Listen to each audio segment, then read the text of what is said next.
Namo tassa bhagavato arahato samma sambuddhassa. Namo tassa bhagavato arahato samma sambuddhassa. Namo tassa bhagavato arahato samma sambuddhassa. Buddhang dhammang sanghang namasami. All right, friends, good morning. And sadhu, we've taken the refuges and precepts. We've set aside some part of the day to gather, to look at some suttas, to think about the Dhamma, to maybe do some meditation. And as always, it's a little free form. We accept that things are going to happen, and we keep living our life. We're not in deep retreat, but at the same time, it is a special opportunity for us. Yeah, we're reiterating our interest in practice. We're giving ourselves multiple opportunities for study, for meditation, and for contemplation. Yeah, and in the great scheme of things, we can't ask for anything more. Yeah, we can't plan for enlightenment. We can't put it on our calendar and say, "Yeah, I'll relinquish all sense desire and ill will on next Thursday, and then I'll be a non-returner." All we can do is put it in conditions. Yeah, and so this is what we're doing today. It's an opportunity for us to put in the conditions for enlightenment. We use the word conditions a lot in the Buddhist teaching, and that's yet again one of the main themes of the day, is looking at conditions and how things condition each other. And there is an instance of this that is not it's not a big overriding theme in the Buddhist teachings. You don't find it in a lot of places. It's in a couple of places in a couple of different ways. But once you read it, you begin to wonder, as Bhikkhu Bodhi does in his piece, which we'll be using for looking at this main sutta itself. Bhikkhu Bodhi openly wonders, like, I wonder why commentators and the Buddha didn't make more of this structure. And it's called Transcendent Dependent Liberation, or Transcendent Liberation. There's really no good way to describe it. And that's probably part of it. Dependent origination kind of rolls off the tongue, but it's the opposite of that. It's understanding that in the same way that our various forms of suffering and delusion kind of build on each other and are founded on each other, in the same way our getting out of it has foundations as important structures to it. There's a progression that we see quite naturally and is external to us. We don't decide what order we're going to develop things. Rather, we want to be sensitive to the fact that there is an order to the way that we get liberated. And when we understand that, then we can direct our efforts appropriately.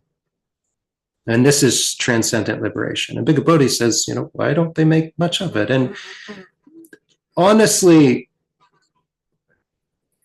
once you've done the study of the 12 links of dependent origination, you can maybe remember most of the links at any given time. It doesn't feel like the Buddha's teaching needed another list of 12. And that's what we get with dependent liberation. It's sort of turning dependent origination upside down. And so it's more... it's a little redundant. Yeah, we already have a list like this, and maybe you realized it, maybe not. You kind of have to squint your eyes at dependent liberation to see it, but the list we already have is the 7 factors of enlightenment. Yeah, and I want to throw that out there because as we're looking at dependent liberation, you might begin to see where the 7 factors of enlightenment are kind of syncing up with different parts of that.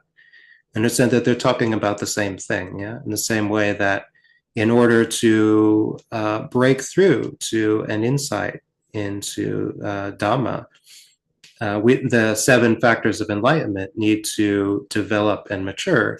The same way we're looking at dependent liberation. Yeah, we're seeing that the starting faculties need to develop and mature in order for the next one to come about.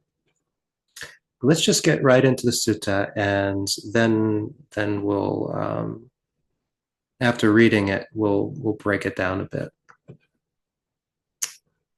How do I do that again?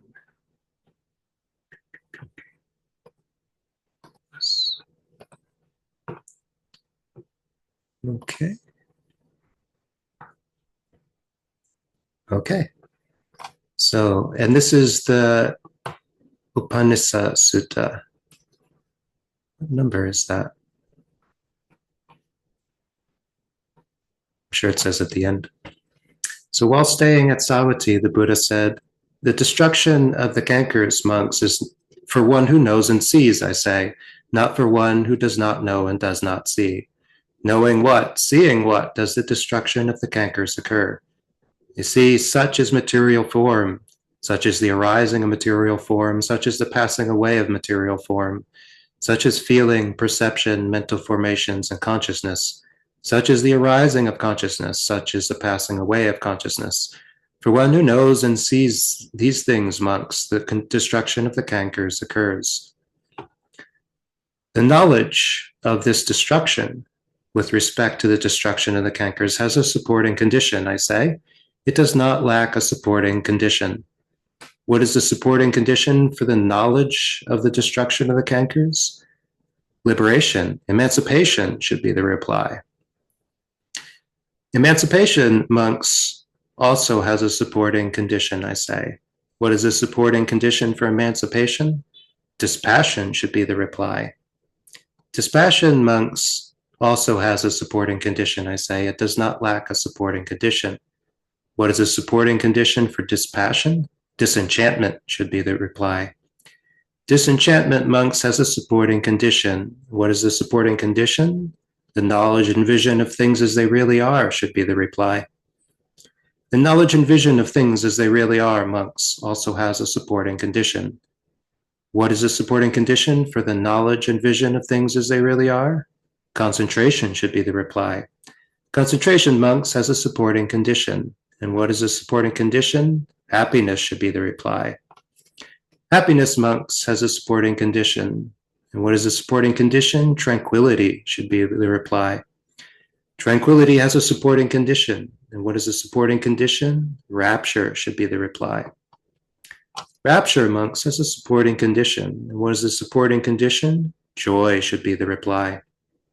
Joy has a supporting condition. And what is it? Faith should be the reply.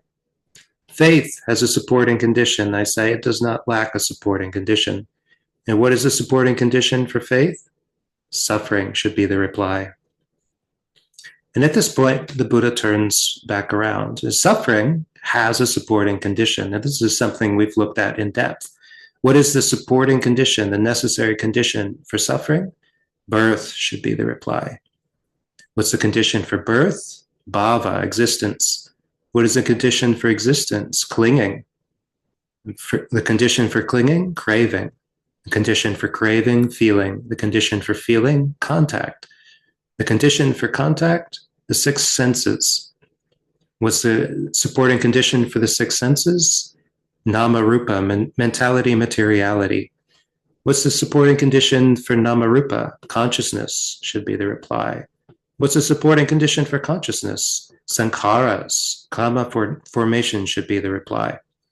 Kama formations have a supporting condition. I say they do not lack a supporting condition. What is a supporting condition for kama formations? Ignorance should be the reply. And then the Buddha goes back through this, starting at the top, starting at ignorance.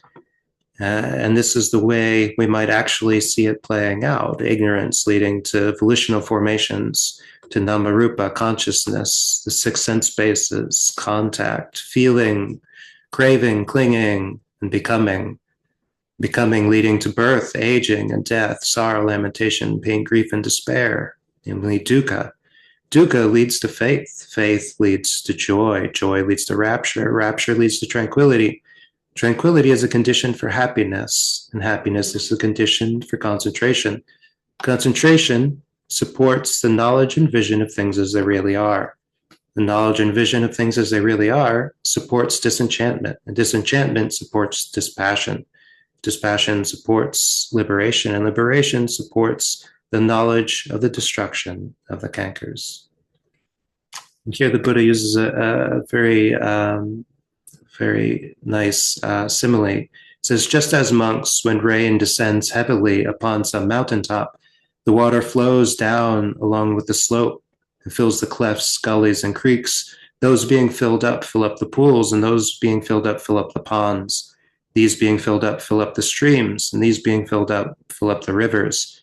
The rivers being filled up fill up the great ocean. In the same way, monks' ignorance flows down into the volitional formations and on, all the way down to the knowledge and destruction of the cankers. Yeah. Bhikkhu Bodhi, in expounding this, kind of lays it out for us in this order. We have the 12 links of dependent origination. Yeah. But then we have this transcendental order. And to just clarify a couple of them. So faith is saddha. It's a major faculty, and we see that that follows on from suffering. Pamoja it doesn't come up as often in the list. We expect in the jhana factors we do see piti, yeah, rapture, and we do see sukha, which is bodily comfort or bliss. But pamoja is a kind of preceding experience we might have. And this links up very much with the second factor of enlightenment, dhammavicaya, or investigation, curiosity, enthusiasm. This is what leads to a snowball effect of energy, which brings about piti, the uprising joy. Yeah.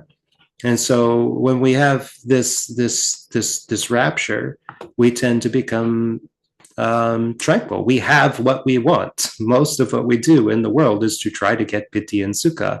When we have a deep experience of piti, we usually don't need to do anything more. We just want to enjoy it. This brings about a settling in of sukha, happiness. Yeah. When piti and sukha are present, as we know in the formulas for the jhanas, that's when we see samadhi come about. Yeah.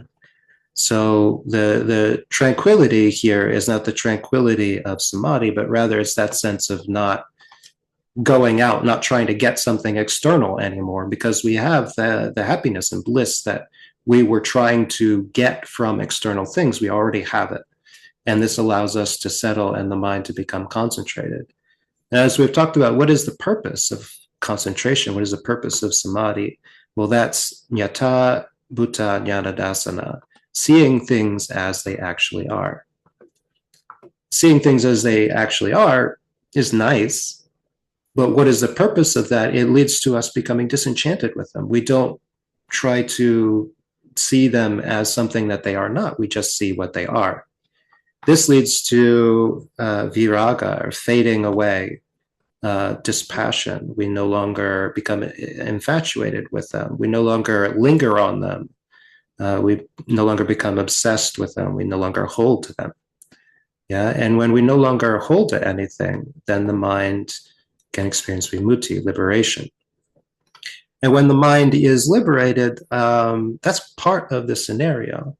But the mind might later fall into delusion if the causes and conditions for delusion have not been eradicated. But with enough seeing things as they are, with enough disenchantment, with enough dispassion, there can be a time when we actually cut the roots of greed, hatred, and delusion. And at that time, it's not that we do it because, again, this happens outside of our normal consciousness. It's not that we do it and then we wonder, am I enlightened? But there can and does come a knowledge that that has occurred and that nothing more needs to be done, that the root of suffering has been cut. And this is this asava kaya, the destruction of the cankers, jnana, knowledge. So that's, take a little side. We're still, that's a bit, yeah. Why didn't it catch on, right? Why don't we put a list like that on bookmarks and have it in every Dhamma book, so that we can refer to it? It's a bit of a mouthful. Yeah, but the Buddha is saying something um, very powerful with this. Yeah, and there are many layers to it that you can read into it. Um, one is just the relationship between suffering and the arising of faith. So we see there is actually a chapter in the Samyutta Nikaya. Let's see if I can, there's so many little buttons, I can't. Yeah. And it is, what is it, the 15th chapter in the Samyutta Nikaya that is all about this idea of samsara has no discernible beginning. And so we have one such sutta. So have I heard the Buddha was staying at Savatthi and he addressed the monks. Monks, samsara has no known beginning. No first point is found of sentient beings roaming and transmigrating, shrouded by ignorance and fettered by craving.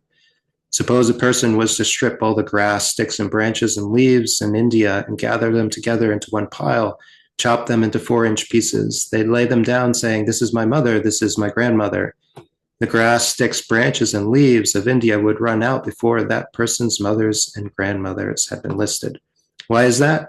Because samsara has no known beginning. No first point is found of sentient beings roaming and transmigrating, shrouded by ignorance and fettered by craving. For such a long time you have undergone suffering, agony, and disaster, swelling the cemeteries. This alone should be quite enough for you to become disillusioned, dispassionate, and freed regarding all conditions. Yeah, it's a powerful thing that can sort of get lost in the shuffle, because when the Buddha's talking about cosmology, we don't know, right? The Buddha's saying that samsara is vast, it's long, there's no discoverable beginning. We don't know. The Buddha apparently could easily, systematically remember back 91 eons of existence. He could remember back to previous Buddhas like himself. He could remember all sorts of different existences. And he could go back and back and back. And at some point, he realized there's no point going any further back. I'm just seeing repeating patterns here. He said there's no beginning to all of this. There's no discoverable beginning. And what the Buddha is not saying in that statement, he's not saying that it's always been this way. When we look out at the universe, we see space and we see matter, we see energy, we see gravity and physics. There's stuff going on, there's structures there. And as human beings, we kind of have to figure them out. We don't get to make rules and say, okay, water works this way, fire works this way. We have to learn how it works. We have arisen, we have taken birth in a pre-existing system. When we look at our mind, we see the very same thing. We would like to say, I want to feel this way at this time and feel this way at that time. I want to feel this about this thing always and feel that about this thing always. But we don't get to do that. We see that the mind has its own structures. It has its own physics. It works according to a program, even though the mind is us, right? Seems like we should get to decide how we are working. But we don't. It's got all of these programs and systems layered on top of each other. The Buddha is not saying that some being snapped their fingers and it all came about. That's why you can't find a beginning to it all, because it just came about all together. These things might have very well come about in sequences. Consciousness and feeling, perception might have come about at different times. And it's only now, though, that we have a problem worth talking about. Yeah. So there might not have always been birth. The mentally originated beings in the pure abodes apparently don't have bodies. So they can create form and destroy form. And they don't think, I have been created, I've been born, and I've been destroyed, I've died. They don't think that. They think this is a circle. And now it's gone. This is a box. Now it's gone. This is a planet. Now it's gone. To them, that's easy. That's nothing to get upset about. Yeah. So they don't suffer over it the way that we as beings do. When something happens to our body, we say, "You're hurting me. That body is me. Stop doing that to me." We suffer. So the Buddha says samsara has no discernible beginning. Not because these things didn't come about in a particular order, or they're not, one isn't built on top of another, proving that one is like more important in the hierarchy. But what is important is suffering. Yeah. Until samsara became this compulsory sort of machine of rebirth, we probably didn't see it as enough of a problem to try to get out of it. But now that we do see that samsara is this self-perpetuating mechanism of rebirth and suffering, where we swell the cemeteries, and we can't even count the number of mothers and grandmothers that we've had. It's been going on for so long. That is enough of an impetus to say, maybe we should do something about it.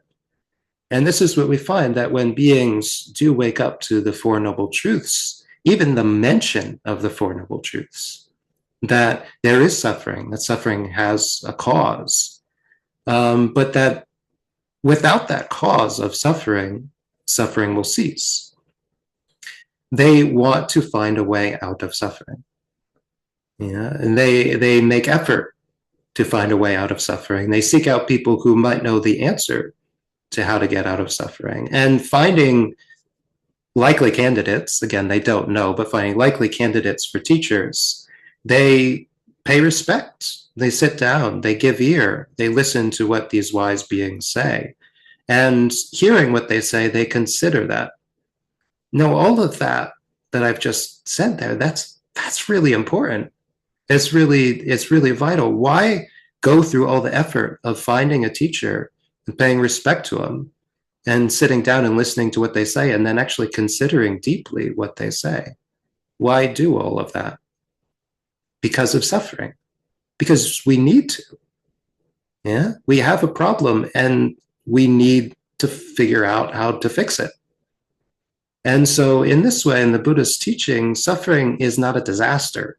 It's not the endpoint of a causal chain that we really should have gotten away from it, but rather suffering has a purpose.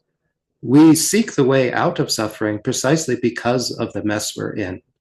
And maybe samsara is so unknowable, undiscoverable, because previously this wasn't something that we'd worked hard enough to get out of. That's probably the only thing we can say 100% guaranteed, is that we didn't work hard enough the last couple of times, the last couple thousand times, the last couple of million times. We might have tried to get out of suffering, but we didn't necessarily have the resources, or we didn't try hard enough. We didn't stick with it. There's a particular series of conditions that had to be fulfilled in order for the greed, hatred, and delusion to be destroyed. And this is what the Buddha is laying out. These are the causes and conditions that need to be fulfilled. So faith kind of causes us to investigate the teachings, yeah? Dhammavicaya, to explore, to be curious. Yeah. And now once we get curious, if we go and we look at the list, and we could see that, once you get curious and you contemplate, investigate the teachings, what's likely to happen is you're likely to have an insight, a breakthrough moment, where an aha moment, where you understand something you didn't previously understand. And what do we do when we have an aha moment? We dance up and down and we say eureka. And this is what we know as piti, and rapture, ecstasy. We are ecstatic. Like, I get it. And we know this experience too. And for many of us, that is enough, right? For many of us, this is such a relief of a tangible sense of suffering and not knowing that we're quite settled with that. Yeah, but if we do recognize this as a cycle that needs to build on itself, then after we come down from that high, that we after that aha moment gets stale, as after we've revisited it like 100 times, 200 times, you say, "Oh, it's so brilliant! I don't know. It's just like a light opened, the clouds parted, everything was great." Well, we come back to it 100 times, and it's not so aha anymore. There's not quite so much piti associated with it. Well, then we say, "Well, I guess that didn't solve everything," and then we go and we investigate again. We get more insights, more aha moments. If we do that enough, then we will start to get a sense that maybe what we're looking for is not any particular answer, but this very quality of having the answer, this very quality of overcoming the suffering, of letting go of the suffering. Yeah. And we can actually start to experience that sense of maybe I've, if I get a piece of it, I can reflect on that. And this will help me let go of the seeking. And we see that, oh, yeah, the seeking for the answer, that was a kind of struggle I was in, a feeling like suffering is outside of me. And it's not something I'm doing. But once we start to understand this cycle, we see that no, suffering is something I'm creating. And some of this suffering is this perpetual search for answers. And letting go of that, understanding I have what I need. I've got this little piece of the Dhamma right now, and I see it and I understand it. Isn't it amazing that there are truths that I can attend to? We might experience tranquility, and based on tranquility, might experience bodily pleasure, bliss. Realize I'm good, I'm safe in this moment, reflecting on the Dhamma. And based on that, we can actually let go in a profound way. This can lead to samadhi. Yeah, when we get all of the component parts of letting go of the external world, letting go of covetousness and grief in regards to the external world, then we have set the foundation for samadhi and the jhanas and profound shifts in perception, which allows us to just drop all of the delusion, see things as they actually are. And that in itself will be the releasing of a lot of suffering, right? But again, if we come down from that experience, if we have an amazing meditation sitting where we a deep samadhi and a sense of peace and contentment and satisfaction and bliss, and then we have to make dinner. then we have to make some phone calls, and then we have to pay a couple of bills. And we come down from that experience. We realize, wow, there's still that suffering. And isn't it amazing? Isn't it wonderful? There's still the suffering. Otherwise, we would have stopped. But we come down from that experience. We realize I've still got a body. I'm still shambling through life in this kind of meat popsicle, and I have to feed it, I have to bathe it, I have to take care of it. Flies get on it, and therefore our suffering encourages us to keep going, keep exploring, keep building piece upon piece. Yeah, we get a knowledge and vision of things as they are. We use that to let go of the greed, hatred, and delusion, to actually bring ourselves to a place of disenchantment with the external things. And this is, in essence, dependent liberation. Yeah, we see that it's a cycle as much as dependent origination is a cycle. Yeah, that there are things that are essential, and they are a cause for the next thing to happen. Yeah, they don't guarantee the next thing happens. But the next thing can't happen without the preceding thing before it.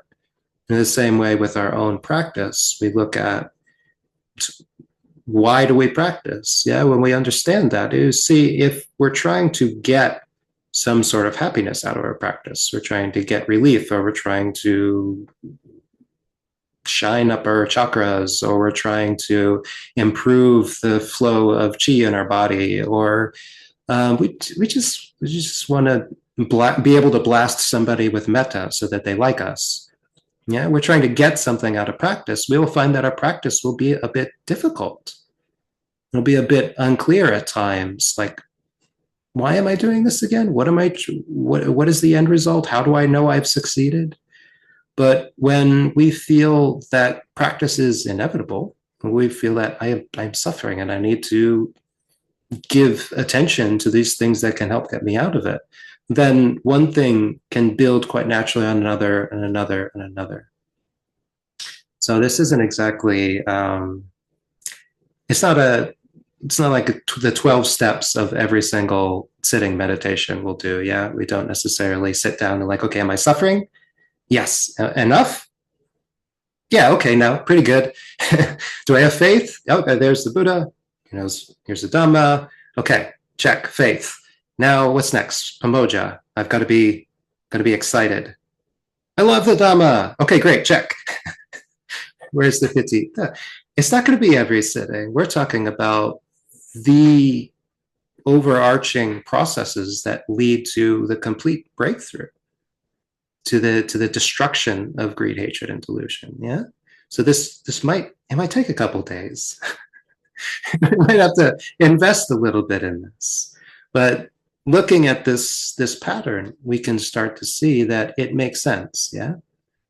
If we're sitting in a meditation and we don't feel interested, enthusiastic, and inspired, it shouldn't be a surprise that attending to our breath isn't causing piti and sukha to arise, that we're not getting samadhi. We're like, because the foundations, the faith, the inspiration needs to be there in order for the later things to arise.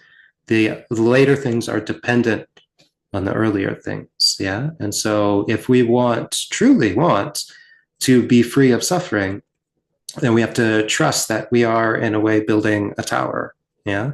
Same way that dependent origination is sort of this principle of shit rolling downhill. It's like ignorance leads to volitional formations, leads to consciousness, leads to craving and clinging. And it's like the bad gets worse and gets worse and gets worse.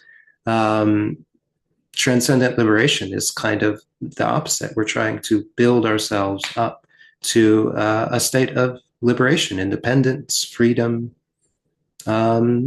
safety, contentment, happiness. Yeah. All right. So I'll open it for a minute if there are any questions or clarifications anyone has, because there was quite a list. And again, I can't quite see everybody. So you just speak up if you.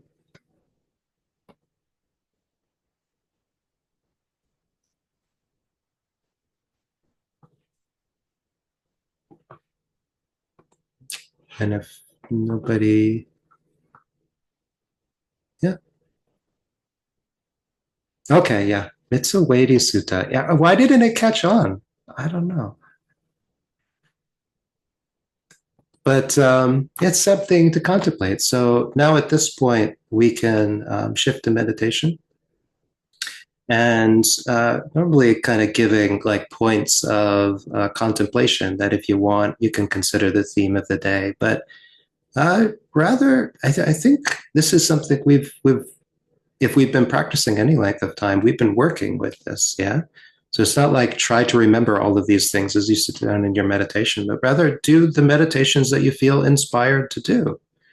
If you've developed breath meditation a lot, then you can do breath meditation. If you're feeling a bit dry at the moment, then maybe do a bit of metta meditation. Yeah. If you've got flies buzzing around you, maybe do body contemplation. Yeah.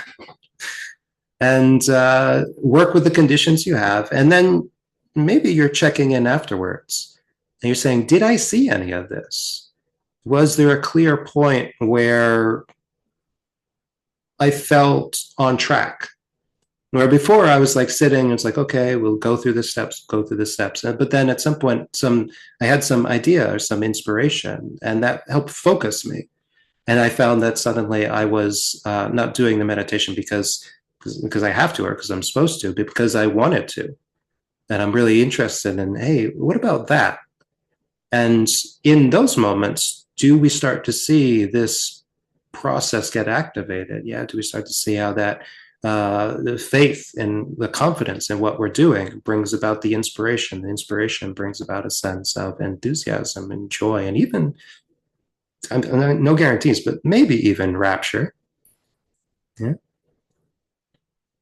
All right. So we'll break off for meditation, and this afternoon, I think there's a bit of an opening to do one-on-ones. So if we'll have the afternoon session begins at 2 p.m. Eastern, but the hour before that we can break up for one-on-one interviews. So if you would like a spot for a one-on-one with me, then just put it in the chat and just hang around until we've got all the names of who would like the one-on-ones, and then I'll give out the time slots based on that, divide up the hour there.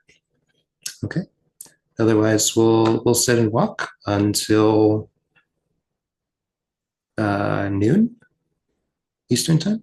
Yeah, sounds right.